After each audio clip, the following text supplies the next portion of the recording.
العالمين والعاقبة للمتقين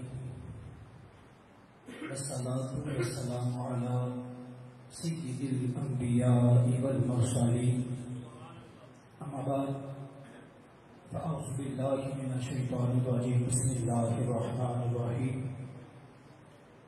والذي جاء بالصدق وصدق به أولئك هم المتقون صدق الله العظيم یا رسول اللہ انظر حالنا رحم کرم ترس یا رسول اللہ انظر حالنا یا حبیب اللہ اسمع کارنا ان اللہ وملائکتہ یصلون علی النبی یا ایھا الذین آمنوا صلوا علیہ وسلموا تسلیما الصلاۃ والسلام علیک یا رسول اللہ وعلی آلک واصحابک یا سیدی یا حبیب اللہ الصلاۃ والسلام علیک یا سیدی یا رحمۃ للعالمین وعلی والدیک وآلک واصحابک یا سیدی یا خاتم النبیین۔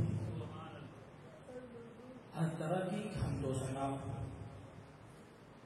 اس وحدہ لا شریک کے لیے جو کسی کام کی کرنے کا ارادہ فرماتے ہیں تو فرماتے ہیں کن ہو جا فیکون تو بس وہ ہو جاتا ہے۔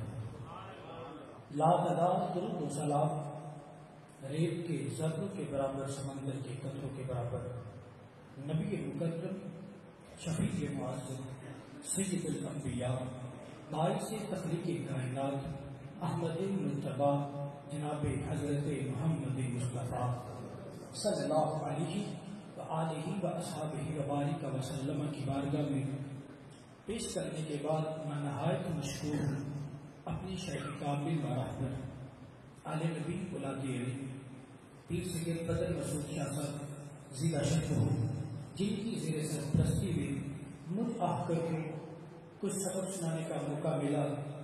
دعائے کہ رب خالق کی کائنات میری زبان پہ کلمۃ الحق جاری فرمائے اور ہم سب کو سن کے سنا کے جو بھی نصیحت آموز کلمات حاصل ہو ان پر عمل کرنے کی توفیق عطا فرمائے۔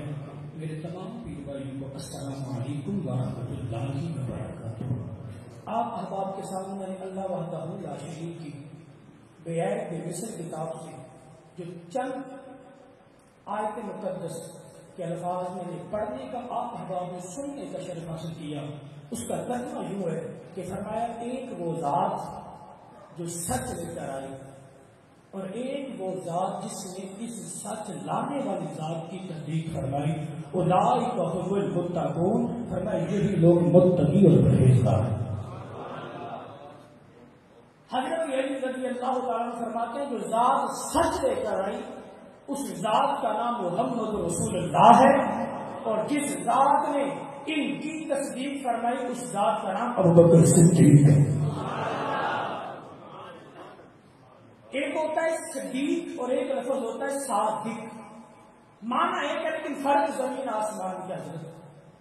صادق اس سچے کو کہا جاتا ہے کہ باہر کوئی معاملہ ہو اور اسے دیکھ کے جو دیکھا بعین ہی اسی طرح بیان کرے اسے صادق کہتے ہیں، اور صدیق اس سچے کو کہتے ہیں جو زبان سے فرما دے خالق کی کائنات ویسے ہی فرما دیتا ہے۔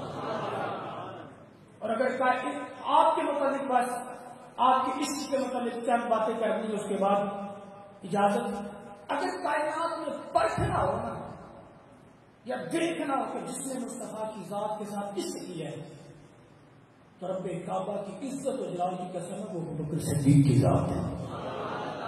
اگر پرکھنا ہو دیکھنا ہو، کیونکہ ہم نے جان دے دی وعدہ اقتدار پہ، عاشق کا کام نہیں ہے آگے سے کوئی بات کرتا، بس محبوب نے ارشاد فرما دیا تو جی 16.5 سال کی عمر میں یہ رانا لگا، 40 سال کی عمر میں اعلان نبوت فرمایا، 20 سال کا یہ عرصہ درمیان میں، پھر یہ دوستی عروج پکڑا، رنگ پکڑا، محبت میں بدلی تو مصطفیٰ کریم صلی اللہ علیہ وسلم کے حدیث مبارکہ مفہوم یوں ہے، فرمایا جس کے آگے بھی میں نے کلمہ پیش کیا تو کسی نے کوئی دلیل مانگی، کسی نے کوئی دلیل مانگی، کسی نے کلمہ پڑھا تو پتھر کو کلمہ پڑھتے دیکھ کے کلمہ پڑھا، کسی نے دو کو مردہ دو کو زندہ کرتے ہوئے دیکھ کے کلمہ پڑھا, کسی نے درختوں کو چلتے دیکھ کے کلمہ پڑھا. فرمایا ابو بکر کی ذات ایسی ذات ہے, فرمایا جس کو میں نے کہا ابو بکر کلمہ پڑھ دے تو اس کی یا رسول اللہ کلمہ پڑھا دی. میں ابو بکر نے دلیل ہی کوئی نہیں مانگی, اور جب کلمہ پڑھ لیا پھر تن من دھن اولاد ماں باپ ہر چیز حضور پہ قربان کر دی, ہر چیز حضور پہ قربان کر دی. پھر حضور نے فرمایا ابو بکر رات ہے تو عرض کی جیز ہو گیا رات ہے. کہا ابو بکر دین ہے تو عرض کی جی حضور دینی ہے. اور کیسا حضور کے ہر فرمان کے عمل کیا, یا کیسا عاشق ہے. آپ اگر کتب حدیث اٹھا کے دیکھیں تو اگر آپ کو سب سے زائد روایت ملے گی تو حضرت ابو ہریرہ رضی اللہ تعالیٰ سے ملے گی. لیکن کمال کی بات ہے نا کہ ہر جگہ ابو بکر مصطفیٰ کے ساتھ ساتھ ہے. جس طرح سایہ ساتھ ہے نا, ابو بکر سائے کی طرح مصطفیٰ کے ساتھ ہے. گار کی بات ہے تو ابو بکر ساتھ ہے, مزار کی بات ہے تو ابو بکر ساتھ ہے, حوض کوثر کی بات ہے تو ابو بکر ساتھ ہے, اللہ نے نبوت فرمایا تو ابو بکر ساتھ ہے, جنگ کی بات ہے تو ابو بکر ساتھ ہے. لیکن شادی مناظر کوئی ایک حدیث آپ سے ملے گی, پوچھا گیا اے ابو بکر صدیق کیا وجہ ہے کہ آپ نے کبھی کوئی حدیث ارشاد نہیں فرمائی. فرمایا میں ڈرتا اس بات سے ہوں تو جو میرے محبوب نے الفاظ فرمائے ہیں ابو بکر ادا کرتے ہوئے کئی الفاظ آگے پیچھے نہ کرتے. اتنا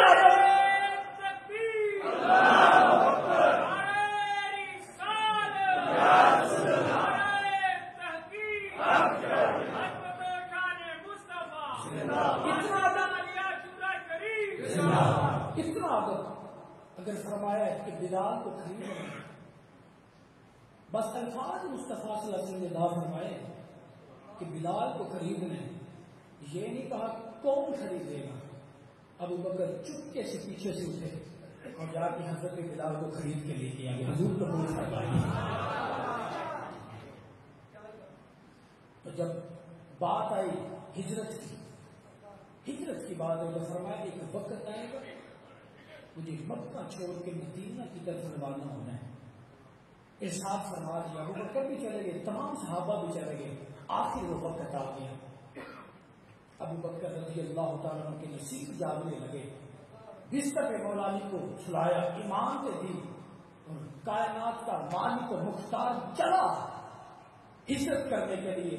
تو دروازے ابو بکر صدیق کا دستک دی ام المومنین, سچے باپ کی سچی بیٹی, سچے مومنوں کی سچی ماں, سچے نبی کی سچی بیوی جناب سیدہ طیبہ طاہرہ عابدہ اما جی عائشہ صدیقہ رضی اللہ تعالیٰ عنہا فرماتی ہے کہ ابو بکر صدیق رضی اللہ تعالیٰ عنہ کے گھر کو یہ شرف حاصل تھا کہ امام الانبیاء دن میں 2 مرتبہ ابو بکر کے گھر تشریف لایا کرتے تھے.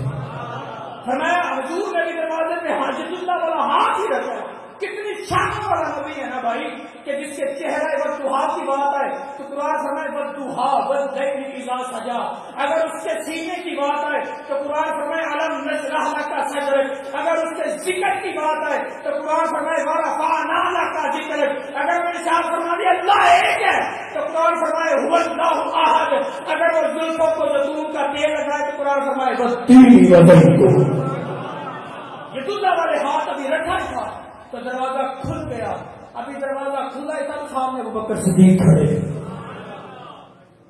میرے مصطفیٰ نے پہلا جملہ جو ارشاد فرمایا پتہ کیا تھا؟ کہا ابو بکر تو سویا نہیں, آدھی رات ہے, تو سویا ہے. تو چشمان مبارک سے آنسو آ گئے. کہا یا رسول اللہ صلی اللہ علیہ وسلم کا امی و ابی یا رسول اللہ, حضور جب سے آپ نے فرمایا نا جانا ہے, حضور میں تب سے سوئے گئی, مرنے کے بعد بھی میری آنکھیں کھلی رہی, عادت جو پڑ گئی تھی تیرے انتظار کی. آئیے گفتگو کو سمیٹنے کی طرف آتا ہوں. پھر وقارے سو جس کا قرآن میں بھی ذکر ہے. آج 5420 سے بھی اوپر یہ مسافت ہے. کچھ رستے بن گئے, تب رستے بھی نہیں, گار میں گئے, چلے گئے جتنے سراغ تھے. کچھ علماء کرام نے روایت میں 70 بھی نقل کی گئی. چلے گئے, ہر سوراخ بند کیا اور ایک سوراخ بچ گیا, ادھر اپنی ایڑی مبارک رکھی اور مصطفیٰ کریم صلی اللہ علیہ وسلم کو دعوت دی. اب دیکھنا اپنا تن من دھن مصطفیٰ پہ کیسے ابو بکر نے قربان کیا. ابو بکر چلے گئے اور ادھر تھوڑا سا جگہ کہ پیچھے آئیے گا حضرت. جب صبح اٹھی ہوئی آج لوگ پتہ نہیں کیا کیا بکواسات کرتے ہیں صدیق اکبر کی ذات پہ، وہ ایسے ہیں نعوذ باللہ من ذالک۔ میں نے کہا بھائی اور یار تو ان کافروں سے بھی بدتر لڑکا ہے کہ جنہوں نے صبح بستر مصطفیٰ پہ مصطفیٰ کو نہیں پایا بلکہ علی المرتضیٰ کو پایا، اور فرمایا بتا تیرا بھائی محمد مصطفیٰ کدھر ہے؟ فرمایا رکھوالی رات کو تم کر رہے تھے اور پوچھتے مجھ علی سے ہو، تب مجاہد کہنے لگا اور چلے، انہوں نے کہا کدھر چلے؟ فرمایا محمد جب اپنے گھر نہیں ہوتا تب ابو بکر کے گھر ہوتا ہے، جب یہ اپنے گھر نہیں ملتے پھر ابو بکر کے گھر ملتے ہیں۔ پتہ ان کو بھی تھا کہ مصطفیٰ جدھر ہوں گے ابو بکر بھی وہاں ہوں گے، چلیے ابو بکر صدیق رضی اللہ تعالیٰ کے گھر، اور دروازے پہ دستک دے کے آپ کی لاڈ بیٹی حضرت اسماء رضی اللہ تعالیٰ آئی اور کہا بتا تیرا باپ کدھر ہے؟ کہا مجھے نہیں پتا میرا باپ کدھر ہے، اور زوردار تماچا مارا آپ کے چہرے پر۔ روایت میں ملتا ہے، سیرت النبی میں بھی ہے اور بھی مختصر کافی حدیثوں میں آتا ہے سیرت کی کتابوں میں کہ جناب اسماء رضی اللہ تعالیٰ نے کان کی بالی ٹوٹ کے زمین پہ گری اور اتنا شدت سے خون بہا اور انگلیاں چھپ گئی تھی، لیکن یہ نہیں کہا کہ بابا کو رکھنا مجھے نہیں پتا کیا۔ ابھی بات اسی پہ یاد آئی، چلے گئے اور 600 سال سے قبل وہ ساتھ جو مصطفیٰ کے دیدار کے تمنا لیے بیٹھا ہوا ہے دار میں، وہ بھی عاشق ہے یہ بھی عاشق ہے، لیکن اسے نہیں کا پتا آنے والا ابو بکر صدیق ہے، یہ نہیں جانتا۔ آخر جس سراغ سے جاتا لیکن سراغ ڈرتا ہوا نظر آتا نہیں، تو جب صدیق اکبر کی ایڑی کے پاس آیا تو یہ نرم اور ملائم نظر آئی، ارشاد فرماتے اس نے بے ادبی نہیں کی بلکہ پہلے دروازے صدیق اکبر پہ دستک دی ہے، یار اجازت ہوگا کہ مصطفیٰ کا دیدار کر لیں،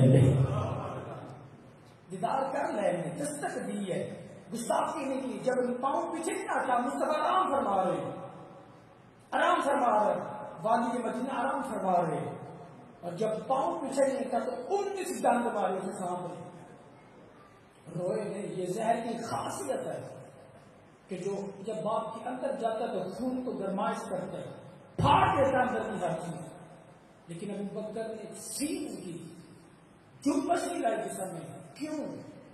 کہیں میرے یار کے میرے شہر کے آرام میں خلل نہ آ جائے، خلل نہ آ جائے۔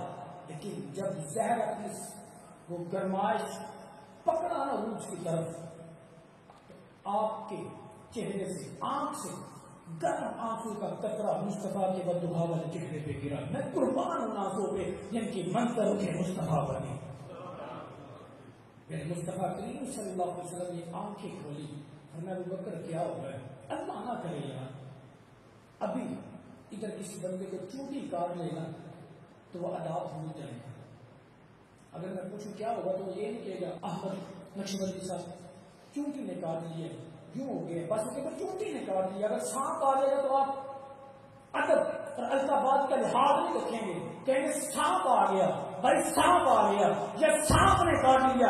قربان جو ابو بکر صدیق رضی اللہ تعالیٰ کی ذات پہ میری اور تیرے کریم نبی صلی اللہ علیہ وسلم نے پوچھا ابو بکر کیا ہوا؟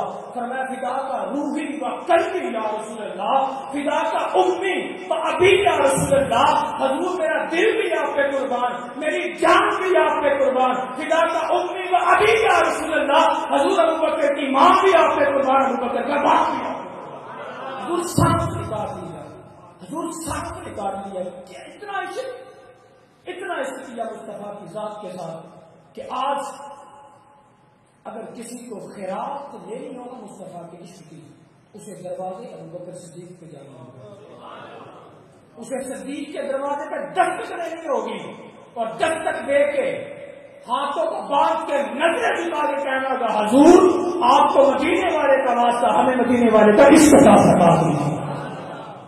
اس لیے اقبال نے کہا تھا پروانے کو چراغ اور بلبل کو پھول بس، صدیق کے لیے ہے خدا کا رسول اور بس۔ میں دعا کرتا ہوں کہ ہمیں اللہ تبارک و تعالیٰ حضرت صدیق اکبر رضی اللہ تعالیٰ عنہ کے صدقے اور توسل اور وسیلے سے ہمیں بھی مصطفیٰ صلی اللہ تعالیٰ علیہ وسلم بے انتہا عشق اور محبت کرنے کی توفیق عطا فرمائے۔